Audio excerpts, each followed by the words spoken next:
the colliery yard here, we're based in the year 1913. Back then, coal was king. It was the biggest local employer for men, and you'd use the coal everywhere, in the house, in heavy industry, transport. To mine the coal, men often had to go deep underground. This pit used to take you in for a mile and a half, going down 400 feet. To walk to the bottom would be an hour, unpaid in your own time. You'd then mine the coal for 8 hours before returning back to the surface. And you'd be doing that nearly every day. You get the occasional Saturday off, you get Sundays off for church, and Christmas Day. That's about it, really. Now, while you're underground today, please walk in the middle and keep your hard hats on. That's the high part. The low part is where the chalk mark is at the back there. It's 4'6". If you're taller than that, duck or up on your heads.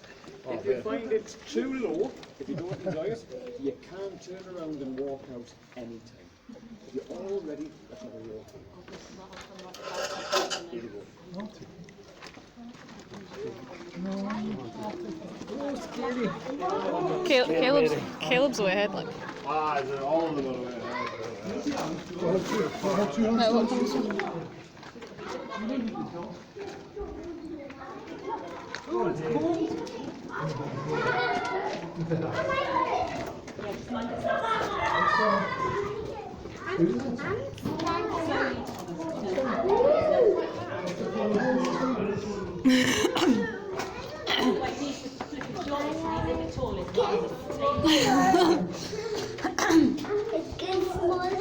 Let's get smaller.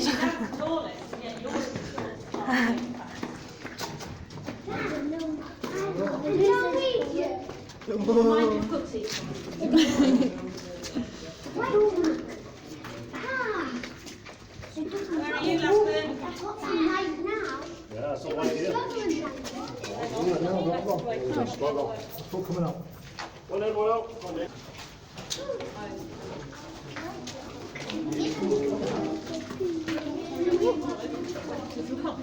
Alrighty. If you walk in there ahead, or try and form a bit of a semicircle, we'll get you all. You want to go down behind? Go on, go down. And Squeeze in that way, keep on squeezing down. Which one, Dave? Go. So you walk in the middle.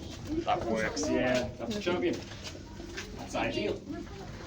So, if you worked in the mines 105 years ago, you'd likely spend your first hour walking in like that for the first mile and a half. You get to the coal, and then most men, 8 out of 10 of them, are going to spend the day working below 2'6", having to crawl on the hands and feet and belly in water, mud, rust. And the mine is one big toilet. It would stink. You could be working lower mine. The lowest you'd work in Durham would be there. That's 18 inches. But below you, there could be a foot of water. So that could be a breathing gap there. That's terrifying. You need to wedge yourself in sideways, keep your head above the water, hack the coal sideways, and then kick it behind you back to the roadway. From there, you can fill coal tubs, and then ponies will drag them back to the surface. But the problem is, a miner working the low height is not going to get anywhere near as much coal as a miner working the middle height. And the more coal you mine, the more you get paid. So to make it fair for the men, they had to have a kebble draw, taking straws from a hat every 3 months. And that way, get the short straw, you're working the low height. What you're begging for now and again is a high seam where you could use heavy machinery and dynamite and get some real coal and make some good money. The problem with these are they're very noisy, so you go deaf within a year working them every day, and they're also incredibly dusty. The more you work on them, the more dust you breathe in, it scars your lungs, destroys them, and makes it very hard to breathe. Horrible disease. They call it miner's lung or pneumoconiosis. Work on them every day, your life expectancy falls to 45-year-old. Horrible job. Any volunteers for the Widowmaker here? Widowmaker. Widowmaker. That's what the men called it 105 years ago. Widowmaker. I wouldn't fault you for not wanting to work on it. Horrible job. We're now going to walk in by. It's going to get low again, back down to 4'6", pony height. So please mind your heads on these beams and watch out for the water below you as well. Here we go. Don't make this one.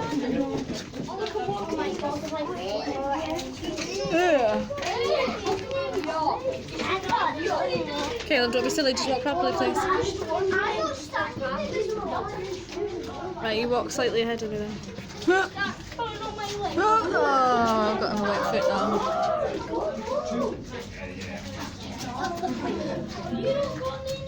Right, come on, we'll go stand next to Caleb. Go on. And it's the end, like.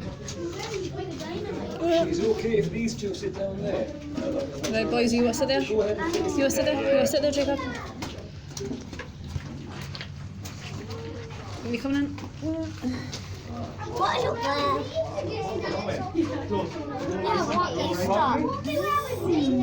Birthday. 16. 16, I bet you cannot wait. I'm gonna be 8. 8-year-old. When you're 12, you can have a drop down the pit. I think we're nearly all in, just about. Right, if you were born into a colliery village like this 105 years ago and you're a man, this is how you'd spend your working life. At 12, you begin work on the surface, sorting coal from stone. At 14, you begin work underground as a pony driver, leading the ponies backwards and forwards. When you're big and strong at 16, you can begin pushing tubs by yourself, and at 21, you can begin mining the coal by hand. And you'd probably live till around 45, 55. Your working life would look a lot like this. Now, mines were dangerous to work in. In 1913, there was a miner injured in Britain every 5 minutes. Worse, there was a miner killed underground every 8 hours, 3 a day. It got so bad by 1916, the men had enough.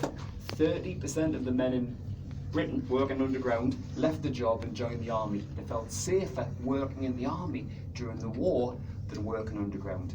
When you turn the lights off and imagine yourself working here, you can begin to see why. This is how it looked in 1913. Ooh. Now imagine for a moment you're a miner with a hand pick digging the coal. Would you feel comfortable working next to somebody else? Not a chance. You get hit with a pick, wouldn't you? So men had to work alone.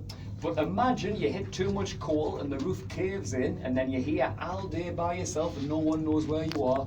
That's a long, scary day.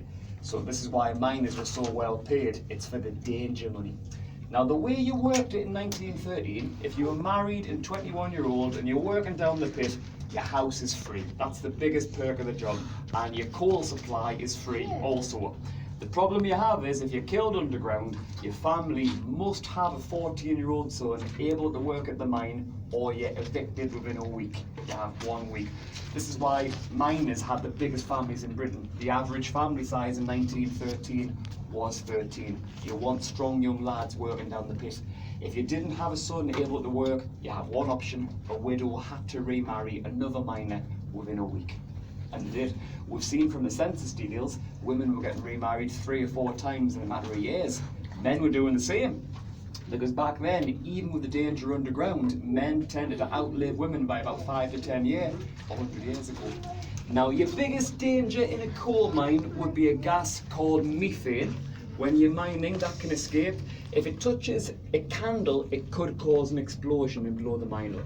So the banned candles in 1913, that's when these came in, your flame-safe lamps. It keeps you safe, but as you could see before, there's hardly any light from that candle. It's 1/4 candle power. So men often didn't know what they were mining. It could be coal, it could be stone. You couldn't tell the difference. If you do mine stone, would you get paid? Nah, very unfair system. When all the mine owner has to do is say you'd mine stone and you have no comeback. So what do you think? Would you fancy working down the pit? No. You've passed the interview. No. If you fancy a job, you can start tomorrow at 4 in the morning, early shift. Have a think about it. On that note, we'll finish the tour. If you ever walk back to the surface, I'll follow you back out. Hope you've enjoyed it.